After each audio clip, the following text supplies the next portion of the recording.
Kerajaan Demak merupakan kerajaan Islam yang pertama di Pulau Jawa. Kerajaan ini merupakan kesultanan besar yang berdiri sejak abad ke-16.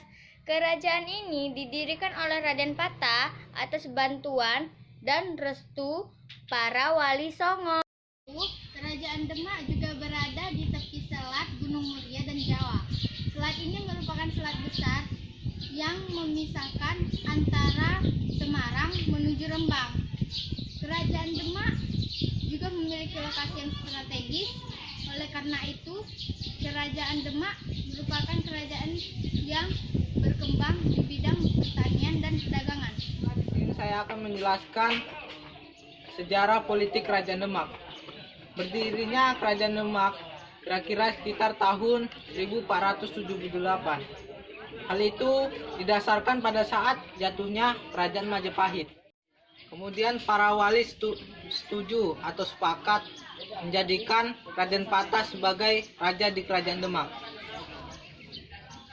Setelah Raden Patah wafat pada tahun 1518, Kerajaan Demak dipimpin oleh Adipati Yunus.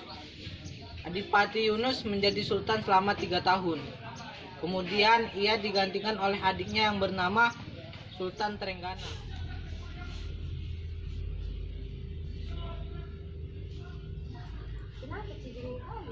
Ini aku kan udah tahu kerajaan Demak sama sejarahnya itu kayak mana. Tapi aku bingung siapa aja raja-raja yang memimpin kerajaannya itu. Kamu bisa jelaskan? Tadi kan aku udah baca buku. Terus aku tengok lah kan silsilah raja-raja kerajaan Demak. Dari buku itu katanya ada 3 raja besar yang memimpin kerajaan Demak. Yang pertama Raden Patah. Raden Patah juga biasa dikenal dengan Pangeran Jimbun. Ia diberi gelar Sultan Alam Akbar Al-Fatah selama kepemimpinannya di kerajaan Demak. Di bawah pemerintahannya itu pula, maka didirikannya Masjid Agung yang sekarang menjadi peninggalan sejarah kerajaan Demak. Terus waktu Malaka jatuh ke tangan Portugis, Raden Patah ini kayak gak mau ngambil resiko gitu dia kan, gak mau ngambil resiko. Dia berikan tahtanya kepada putranya yaitu Pati Yunus untuk memimpin kerajaan. Raden Patah itu memimpin kerajaan selama 18 tahun, yaitu dari tahun 1500 sampai dengan tahun 1518. Terus tadi kan Raden Patah kan memberikan tahtanya kepada Pati Yunus anaknya. Terus Pati Yunus itu berapa lama memimpin kerajaan Demak?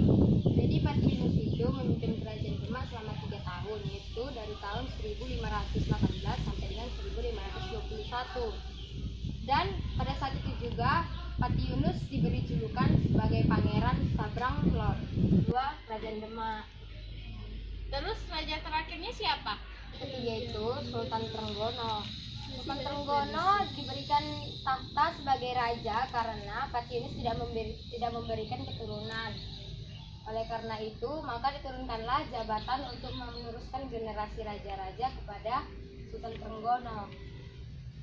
Siapanya Pati Yunus? Jadi Sultan Trenggono itu adiknya Pati Yunus. Tuh silsilah kerajaan Demak. Tadi kan kita udah tahu silsilah raja-raja di kerajaan Demak sama sejarah kerajaan Demak. Ya. Terus kebudayaan intinya kayak mana ya? Kan ada yang tahu? Pada masa kerajaan Demak masih banyak tradisi yang dilakukan oleh masyarakat di sana. Salah satunya adalah perayaan Sekaten. Perayaan Sekaten merupakan salah satu upaya dalam menyiarkan agama Islam di Pulau Jawa.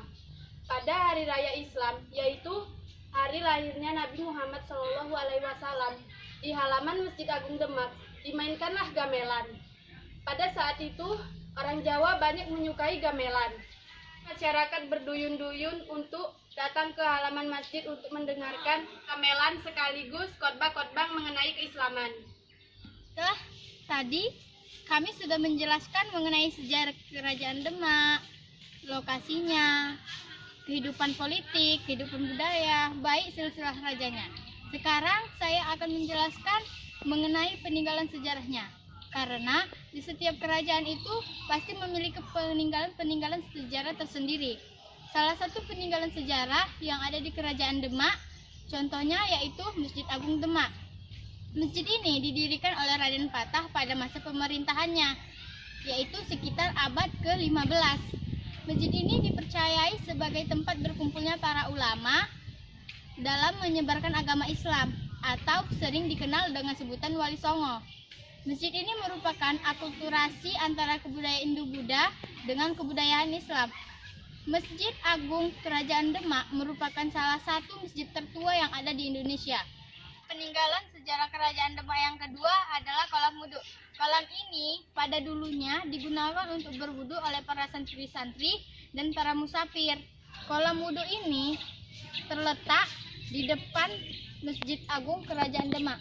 Tetapi sekarang kolam wudhu ini salah satu peninggalan sejarah yang berasal dari Kerajaan Demak.